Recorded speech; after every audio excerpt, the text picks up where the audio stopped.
بسم اللہ الرحمن الرحیم۔ الحدید یوٹیوب چینل کے ناظرین السلام علیکم۔ الحدید یوٹیوب چینل اپنے ناظرین کے لیے پیش کر رہا ہے اسلامی تاریخی واقعات۔ اسلامی تاریخی واقعات کے سلسلے میں آج غزوہ خیبر کی تیسری قسط پیش کی جا رہی ہے۔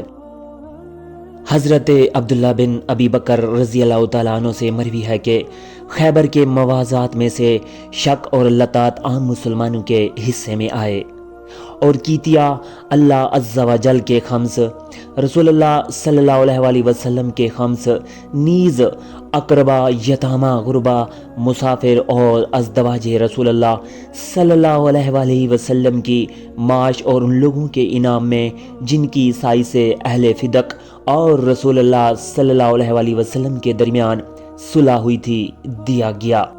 ان سائیوں میں مہیسہ بن مسعود بھی تھے۔ رسول اللہ صلی اللہ علیہ وسلم نے خیبر کے غلہ میں سے 30 گنے اونٹ کے، جو کے اور 30 گنے کھجور ان کو دیے۔ آپ صلی اللہ علیہ وسلم نے خیبر کے شرکائے حدیبیہ میں، چاہے وہ خیبر کے واقعہ میں شریک نہ ہو سکے تھے، مگر رسول اللہ صلی اللہ علیہ وسلم نے اوروں کی طرح ان کا بھی حصہ لگایا۔ رسول اللہ صلی اللہ علیہ وسلم نے جب خیبر فتح کر لیا، اللہ نے اہل فدق کے دل میں اہل خیبر کی ذلیل شکست سے ایسا رعب ڈالا کہ انہوں نے خود ہی نصف پیداوار کی ادائیگی پر رسول اللہ صلی اللہ علیہ وسلم سے مصالحت کی درخواست کی۔ ان کے وکلا انعقاد صلح کے لیے خیبر اثناء راہ یا آپ کے مدینہ آ جانے کے بعد آپ کی خدمت میں حاضر ہوئے۔ آپ صلی اللہ علیہ وسلم نے ان کی درخواست منظور فرما لی۔ اس طرح فدق پر چونکہ مسلمانوں نے فوج کشی نہیں کی تھی، یہ علاقہ محض آپ کی ذات کے لیے خالصہ ہوا۔ عبداللہ بن ابی بکر رضی اللہ تعالیٰ عنہ سے یہ بھی مروی ہے کہ اس فتح کے بعد عبداللہ بن رواحہ مقاسمہ پیداوار کے لیے خیبر جاتے تھے اور وہ ان کی پیداوار کا اندازہ لگاتے تھے۔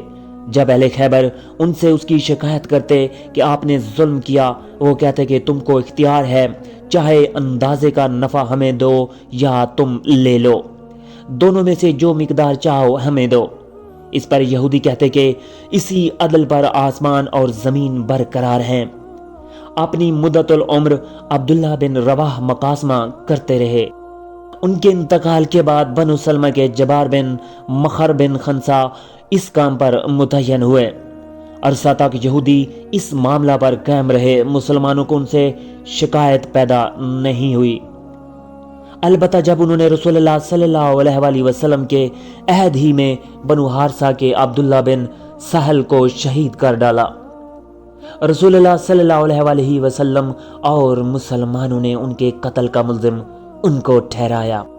ابن اسحاق کہتے ہیں کہ میں نے ابن شہاب الزہری سے پوچھا کہ آیا رسول اللہ صلی اللہ علیہ وسلم نے خیبر کے یہودیوں کو اپنی وفات تک اس کے نخلستان ٹھیکہ پر دیے تھے یا کسی اور وجہ سے وہ ان کے قبضہ میں چھوڑ دیے گئے؟ انہوں نے کہا رسول اللہ صلی اللہ علیہ وسلم نے جنگ کے بعد خیبر کو بازور فتح کیا تھا اور وہ اللہ کی طرف سے بطور غنیمت آپ کو ملا تھا۔ آپ نے اس کے 5 حصے کر کے اسے مسلمانوں میں تقسیم کر دیا۔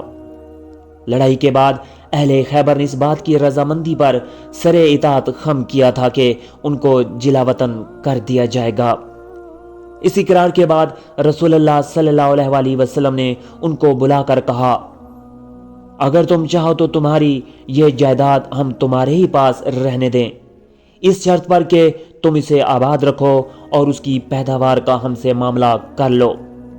اس بات کو انہوں نے قبول کر لیا اور اب اس پر معاملہ ہو گیا۔ رسول اللہ صلی اللہ علیہ وسلم عبداللہ بن رواحہ کو مقاسمہ کے لیے بھیجتے تھے۔ وہ خیبر کی فصل کی بٹائی کرتے تھے اور اندازے میں مساوات کرتے۔ رسول اللہ صلی اللہ علیہ وسلم کی وفات کے بعد ابو بکر رضی اللہ تعالیٰ عنہ نے ان کے ساتھ یہی معاملہ رکھا۔ عمر رضی اللہ تعالیٰ عنہ نے اپنے ابتدائی عہد میں یہی صورتحال برقرار رکھی۔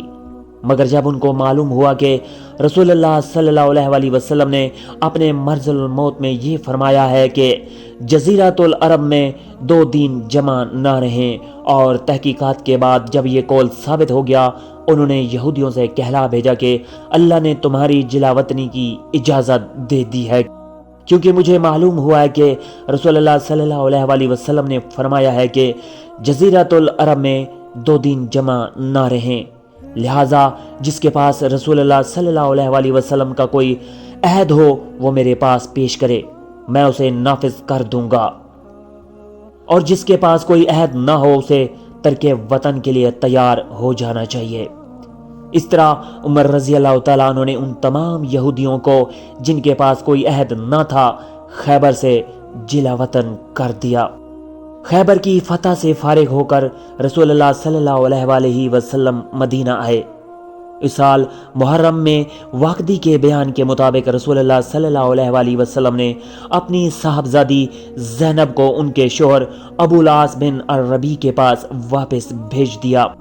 اس سال حاتب بن ابی بلتا مکوکس کے پاس سے ماریا رضی اللہ تعالیٰ عنہا، ان کی بہن سیرین دلدل خچر یقور گدھا اور لباس لے کر رسول اللہ صلی اللہ علیہ وسلم کی خدمت میں آئے۔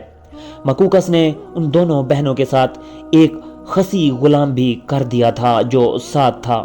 مدینہ آنے سے پہلے ہی حاتب رضی اللہ تعالیٰ عنہ نے ان دونوں کو اسلام کی دعوت دی اور وہ مسلمان ہو گئیں۔ رسول اللہ صلی اللہ علیہ وسلم نے ان کو ام سلیم بنت ملحان رضی اللہ تعالیٰ عنہ کے گھر میں ٹھہرایا۔ ماریا خوبصورت اور گوری تھیں۔ ان کی بہن سیرین کو آپ نے حسان بن ثابت کے پاس بھیج دیا، جس سے ان کے لڑکے عبد الرحمن بن حسان پیدا ہوئے۔ اس سال رسول اللہ صلی اللہ علیہ وسلم نے وہ منبر بنوایا جس پر بیٹھ کر آپ صلی اللہ علیہ وسلم صحابہ کو خطبہ دیتے تھے۔ ان کے 2 زینے اور پھر نشست گاہ تھی۔